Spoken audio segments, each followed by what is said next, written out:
Darkness is a very unique fear. It's the fear of the unknown. Our brains want to see something, but when we have the absence of nothing, including a dark void, our brains try to make things like monsters lurking between every corner and crevasse, to the point of near insanity. Hello everyone, welcome to Middle Fantasy. I'm Zack, and today we're going to be talking about a horror book.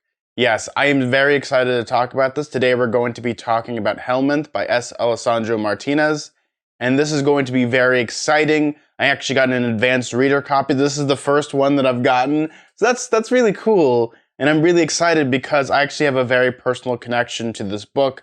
Before I begin this review, I have to say that I actually know the author. I actually went to his wedding. Yes, we went to a Lord of the Rings themed wedding. I was Bilbo Baggins, and we were up high in the mountains, and I was the one idiot that decided not to wear shoes, and yeah, I paid the price, and I'm still feeling it all these days. I think I still have rocks coming out of my pores from Sequoia, but I just have to say that when it comes to this review, it might be a little biased, but I'm going to review this the most faithfully as possible, and if you're watching this author person, I'm going to review the book that I got, rather than the book that, I've seen it molded in many ways. I'll just say that I've read a very early draft of this book, and I've read the finished product, and I'm excited to talk about it.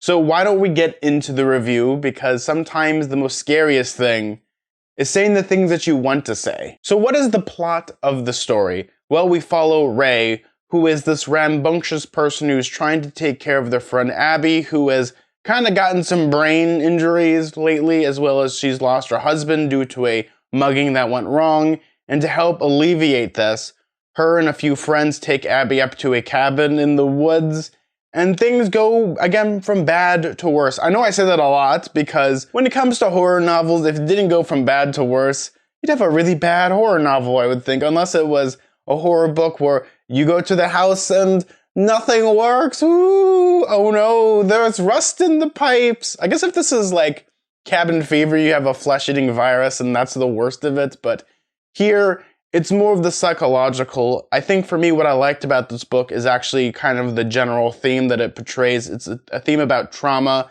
as well as kind of coming to terms to a lot of things, because when you lose a partner, or when you lose someone that's kind of, special to you, or you even sustain injuries that, the physical damage might go away, but the mental damage and the trauma still stays. This is a very good book when it comes to determining that. I love when it comes to this book, kind of that lingering feeling that you get. And that's something when it comes to this book, is it's very moody and atmospheric. And kind of when it comes to the plot is more of the jumping on point, getting to the cabin. And once you get to the cabin, this is where the book really starts. And I really do enjoy that. Why don't we get into the prose of the book? For me, what I love about it and what makes a really good horror book is kind of the descriptions. I think this book does an amazing job with the descriptions. If you're a person that likes bloody, gory descriptions about horrific things happening to people, you'll really, really enjoy this book. I was getting a lot of vibes. If I'm going to compare this to horror movies, even though I wouldn't, the plots aren't the same, is I would give Evil Dead 2 and even Cabin Fever, like you put those together, that's kind of the weird, wacky things that do happen in this book. And I have a problem of I'll read books at night, and this is one where I felt like the darkness was just creeping in at me. Oh God, it's creeping in! Ah! Yeah, that's kind of what it felt like a little bit. Was this book? There was a lot of things that got underneath my skin. I'm not going to spoil the book, but there's a lot of moments in here where sometimes you'll look at a certain object and it's like, oh God, is this going to attack me or eat me? Ah, that kind of stuff. And I really did admire that. I thought the situation in this book was a lot of fun.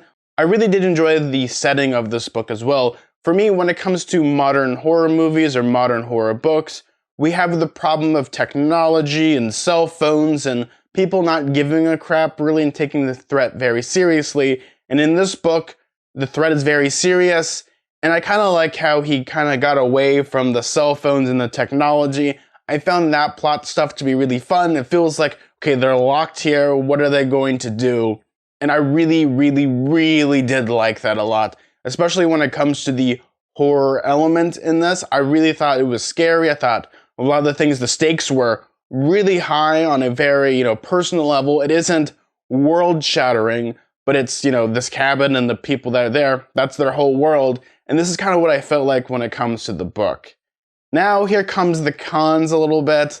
And the cons for this, I actually had to really think about because I wanted to articulate them the best way possible. And I think the biggest con of this book, if you're looking for a book, this is a debut novel, and it does have some growing pains to it a little bit.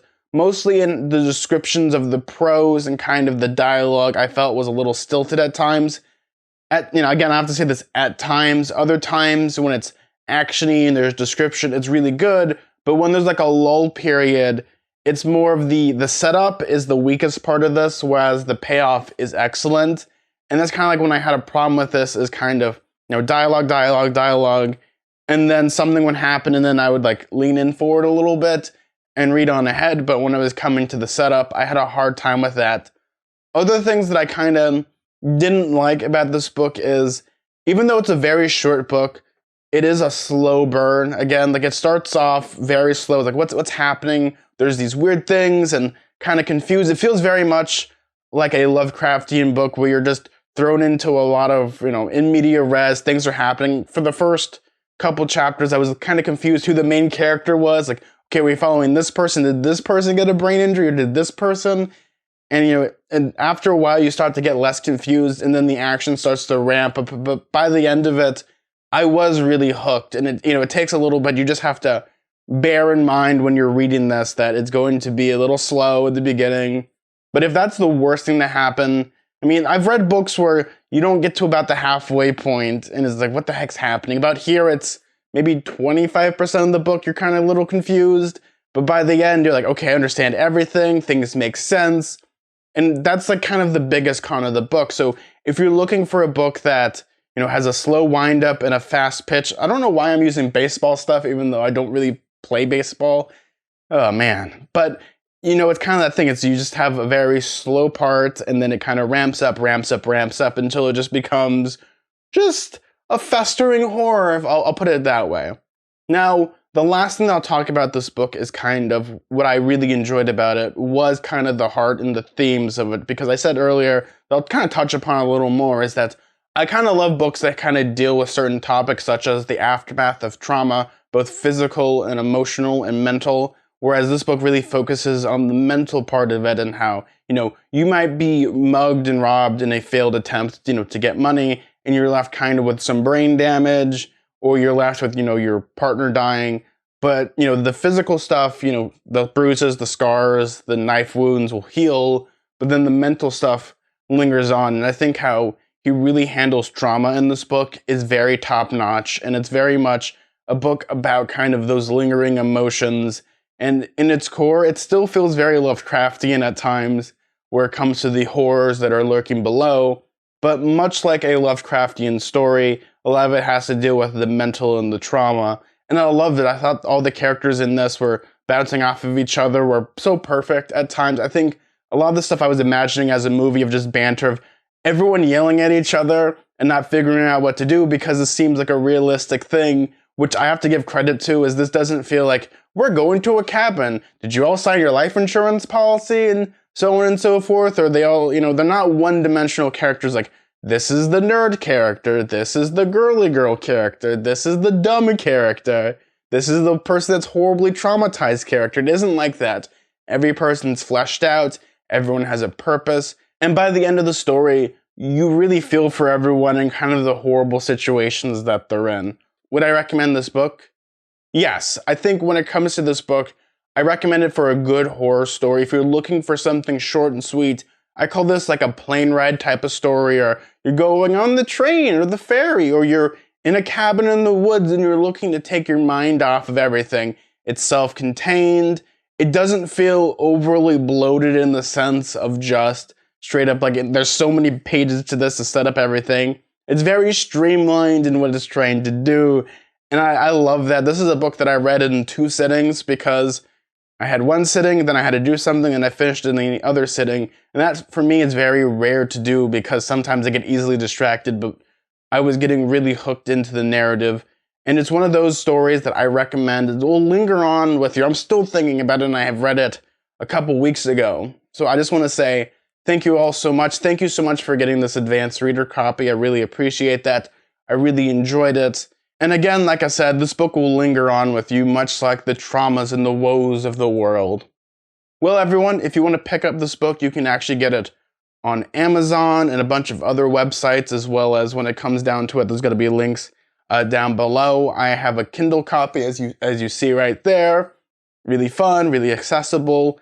And in the end of the day, it's just a straight, good horror story. Well, everyone, like always, may your food and drink ever be tasteful. May your books be filled with fantasy adventure. Bye, everyone. See ya.